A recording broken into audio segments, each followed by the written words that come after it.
Hello, everyone. Oh my gosh, I cannot even believe it's here.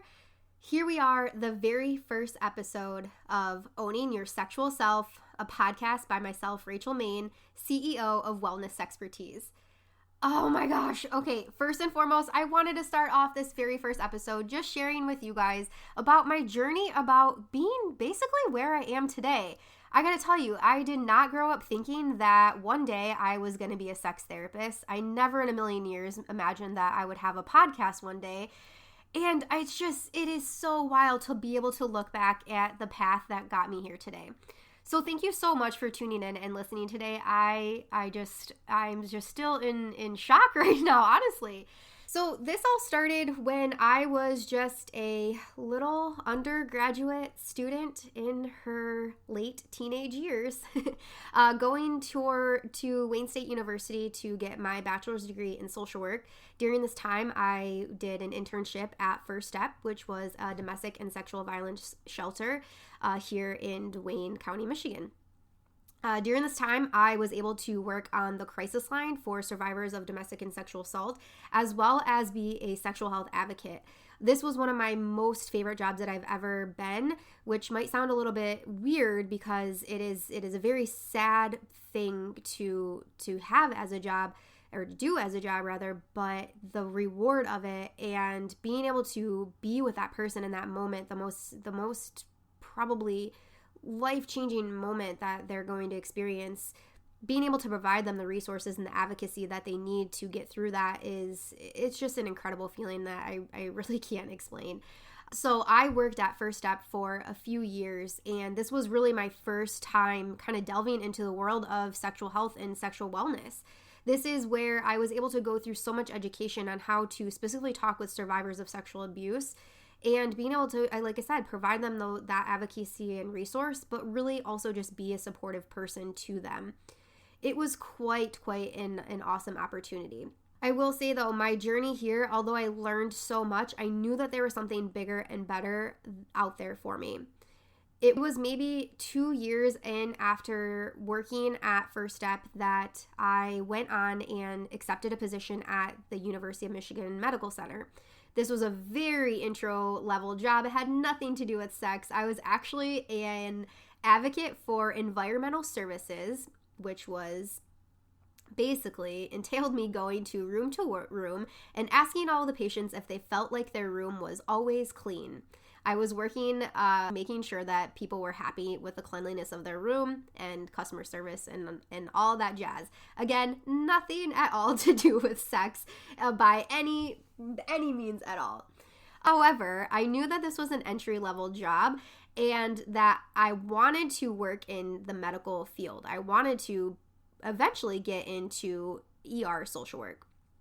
So after working there and networking with people, I did end up getting into a social work position that I was actually working in the ER. Not as an ER social worker, I was actually working on a research study that was looking at patients that were coming into the ER and looking at substance use and alcohol use. This was awesome.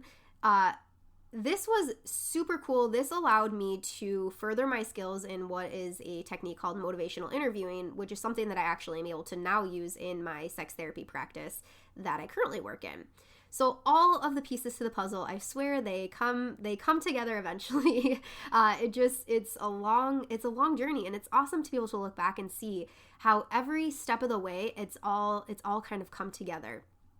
So I'm working in this research position, and this is a term position, which means that it eventually comes to an end. Once the study is over, it's over. What do you do from there? I had about a month off in between this, and I was kind of at a standstill. I didn't know what I was going to do, but eventually I was actually able to find another research position through the University of Michigan and also through the Veterans Hospital in Ann Arbor as well. Now I was working with both veterans and other patients at the U of M emergency room. This was awesome. I got so much experience with all sorts of medical things, alcohol abuse, substance abuse, pneumonia, cardiac arrest, a ton of experience. And I knew, though, again, it just wasn't where my heart was. I loved being able to get back. I loved the skills and the resources and all the things that I learned and was able to provide to other people. I loved working with veterans. They're just a different type of people. I cannot explain it, but just the vibe and the love and they have a special place in my heart. That job in particular will always have a special place in my heart. But during this time, I decided to dive into something that I would have never expected to actually do. I actually attended a peer romance party. I've been attending peer romance parties pretty much since I've been legally able to go to peer romance parties. But towards the end of it, I just started to look at it in a different way. My sponsor, who was doing the peer romance parties, well, my now sponsor, she was doing the party. She had always told me that this would be something that I would be good at, that I could do, that would bring me in some extra money. And I never believed her. I was like, there is no money to make in this direct sales world. There is no way that I can fit this into my already busy schedule. I'm already working full time. I got a new boyfriend. Like, there's no way, right? But eventually I finally listened to her and I said yes. So I started Peer Romance as very much a side hustle. I was just doing a few parties a month. I mainly joined Peer Romance for the fun. I was still working that full-time job at the VA and at U of M, and I very much felt like my life was on autopilot. I felt like I was going to work, I was coming home, I was sleeping, wake up, repeat, right? I just felt like something was missing. I just felt like my life was pretty mundane, honestly. So you can imagine working in a research position, right? Although I did have patient contact, research isn't always the most enjoying field of work. So I started Peer Romance for the fun. And as I said, I was just doing about a few parties a month. And eventually that income that I was bringing in, it started to allow me to pay my car payment. And then that turned into covering my car payment and my car insurance. And then that turned into my car payment, my car insurance, and my cell phone bill. So now I'm looking at this like, I am going out here, I'm doing these parties, I am educating women in sexual health and wellness, and I'm coming home and I'm making hundreds of dollars in just a few hours of work, which doesn't even feel like work because I'm literally laughing my ass off the whole time. And I'm providing these women that are attending these parties with some very, very much needed information. That is something that I learned right from the get-go. The information that I was able to provide to women at these parties, they would come into then the private ordering room and share with me how they had never heard this before. They had never heard how important foreplay is to our sexual self. They didn't know that lubricant was an important thing that we should be using. They had so many questions about anal play, right? Who doesn't? It was incredible. They were coming in, they had these amazing questions. They were mind blown at the information that I was giving them. And I was loving what I was doing. I was having so much fun. I was making money. I felt like I was making a difference in the world.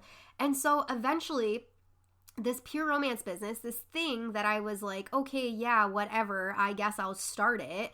It became something much, much larger than that. It became what is now my full-time job. Peer Romance literally became the vehicle to what my life is today. When I started, as I said, doing these parties, I realized how much of a need there was for more sexual health education out there. I know that even within my own school district, the education that we get in terms of sexual health in health class, right? It is not the needed information that we need in our adult lives today. It is so different now. We have to be real with these people. We have to be real with the youth. We have to be real with ourselves. So I know the importance of talking about sex. I know the good that it can do for other people. And I wanted to be able to give more. I wanted to be able to give more to the women that were attending my parties.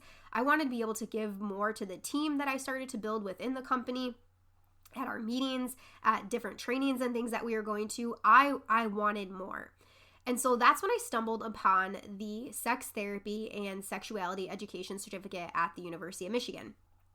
So I originally had applied for just the sexuality education piece of this. However, because I had a master's degree in social work, they emailed back and they recommended that I did the dual track of sex therapy and sexuality education.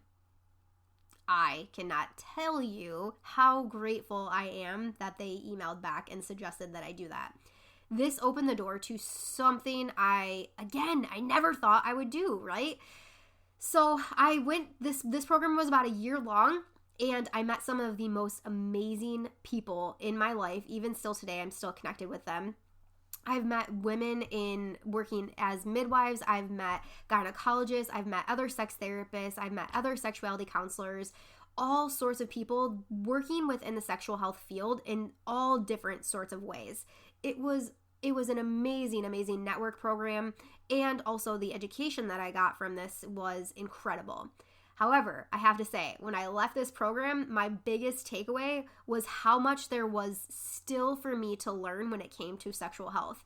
It is an ever-changing and growing field that is still, I still so truly believe that it's something that we need to talk about on a daily basis. I truly believe that talking about sex is going to change the world. It will change the world, and it is changing the world even today. So after completing the sex therapy program, this is when, at this time, my pure romance business was thriving. It was thriving. I was at this point, I was profiting more in just doing a few parties a month than I was making at my full-time job. So the financial aspect of it was there. I was still skeptical. I knew that I, quite frankly, would be bored if I just left and did pure romance full time. But I knew that the job that I was in within the research community, I knew that I belonged in sex. Finishing the sex therapy program, I was able to look around the room. I'm like, these are my people. This is my field. This is what fuels me. This is what makes me want to jump out of bed every day. This is where I belong. So with that being said, when I say this out loud, I'm like, holy cow, you're crazy. You are crazy, Rachel. But I took what I call my leap of faith. I came home. This was a few months before I was getting married. And I told my fiance, Danny, I said, I'm pretty sure I'm going to quit my job. He's like, okay. What's the plan here? Right? So I feel like deep down he was like sweating internally, but really I had to say my husband Danny is the most supportive person in my life. I could tell him that I was running for president tomorrow and he'd be like, okay, babe, you got this. What do we got to do? Let's make it happen. So thank you to you, babe, if you're listening to this. But anyway, so I come home, I say, I think I'm going to quit my job. And so he says, okay, what's the plan? I say, well, financially, pure romance is supporting my individual status in life. I fully believe that that's only going to get bigger and better. I know where I need to add in extra work if it did come to a time where we needed more finances in our life. Yes, I know we're getting married in a few months, but thankfully that is already paid off. Thank you, pure romance. So I said, some of these women that I've been working with in the sex therapy program, they're already working as sex therapists. Even though we're all going and getting the certificate right now, they're already working in the field. And I said, I think that's something that I could do.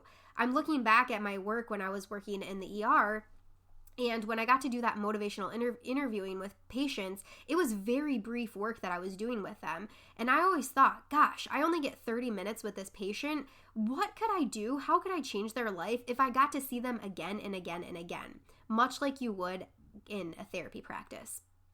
So I had never worked in long-term therapy before at all. I decided that I wanted to go forward and get my certification in sex as a sex therapist after completing my program. So a few months before the program ended, right around this time that I decided I'm going to quit my job, I started reaching out and interviewing other local sex therapists in the community that could potentially provide me that certification, that supervision that I needed for certification. Stumbled across an amazing woman, Erin Martinez, who is a certified sex therapist here in Dearborn, Michigan. And this led me to my job at Dreamcatcher's Therapy Practice in Dearborn as a sex therapist. Holy cow. Can I just say, I don't know if any of you out there are law of attraction believers, but I am a law of attraction believer to the fullest. I manifested so hard. I visualized. I dreamed about this. I wrote about this. I meditated about this. I manifested this position for myself. I went into this meeting with her. I cannot tell you what it was, but I just went in there knowing that this is where I was going to end up working. It's just the weirdest thing. And I remember sitting there talking with her and sharing with her about pure romance. I've always been skeptical about this because pure romance, as you may or may not know, can be taken in one of two ways. Ooh, oh my God, I can't believe you do that. Or, wow, that is a crazy awesome thing that you're doing and so needed in our community. So she was the, wow, that is crazy awesome, you're amazing mentality person, which I'm forever grateful for. So Erin offered me a job as a sex therapist there. It was after that I was like, okay, I want to go forward with this. I am going to resign at my position at the VA in U of M, and I am going to try my hand at sex therapy. I had no idea how this was going to go. I had never worked in private practice before. I had never done long-term therapy before. How in the hell was I going to get clients? Honestly, I had no idea what I was doing, but I do know how to build a business. I can say that wholeheartedly from doing pure romance. I do know how to use social media. I do know how to Google, right? There's pretty much anything that you need to know you can find on Google or YouTube, let's face it. So I took my leap of faith, I quit my job, and I started working as a sex therapist at Dreamcatcher's therapy practice. I made it happen. I figured it out. I was shocked at the amount of people that were calling in for sex therapy. Again, the universe reiterating the fact that sexual health is such a needed thing that we're lacking in our world. People are just looking for a space that they can talk to about their sex life, that they can ask questions about, that they can look to for guidance and not feel judged. And that's exactly what I do as a therapist. That's exactly what I'm able to provide people as a pure romance consultant. And that's exactly what I'm recording this podcast for. I cannot wait to share with you guys just the different things that people are asking about. People are asking about anal sex. People are asking about foreplay. People are asking about how to communicate with their partner. People are asking about the importance of clitoral stimulation. They're asking all of these things and they're thinking about them. I'm telling you, we are thinking about sex on a daily basis and we just need a platform. We just need somewhere to openly communicate about it. So, after working for over 2 years now in the therapy practice, I've worked with hundreds of individuals, with couples that are looking to open that door to a better intimate life with one another or with themselves, whatever that looks like. And so I've worked with thousands of women to help them reclaim their bodies. I've worked with women that come in that have felt like they've never had an orgasm before. I'm able to provide them education, guidance, and advocacy on how to navigate that, how to experience that for themselves. It is an amazing, amazing thing. I love being able to talk about sex. This thing that I was once scared to talk about, even in my own experience growing up, learning about masturbation, learning about sex, learning about pornography, and not knowing who to talk to it about. And even then, when you do talk to somebody, not knowing how they're going to react to it, not knowing what sort of feedback they're going to give you, it's incredible. So I am so excited to have this podcast. I'm so excited to just share with you guys the raw, the funny, the crazy things that pop into our head. I'm so excited to be able to talk about that each and every week with you. And even furthermore, all right, here we go. So the other piece of this. So I have the pure romance business. I have my sex therapy practice. I have this podcast, Owning Your Sexual Self. And then the fourth leg of this, I have Wellness Expertise, which I am the CEO of. Wellness Expertise is a company that I started over the summer, and this is going to be what my podcast builds off of. So eventually, you'll see, as you're listening to this podcast, you might want more information. You might feel like, hey, I kind of like this girl. She's kind of quirky, she's kind of weird, she's kind of funny, but I want to work with her. And so that's what wellness sexpertise is going to transform into. Wellness sexpertise is going to be a place that you can go. You can ask your questions. You can email in anytime questions or topics that you want to hear about on the podcast. But furthermore, it's going to have mini courses on there. Things like mastering masturbation, tips to connect with your most intimate part of yourself, tips to connect with your partner, how to talk about sex with your partner, how to connect more in the bedroom, tips on foreplay, tips on all of the things. And that's what wellness sexpertise is going to be about.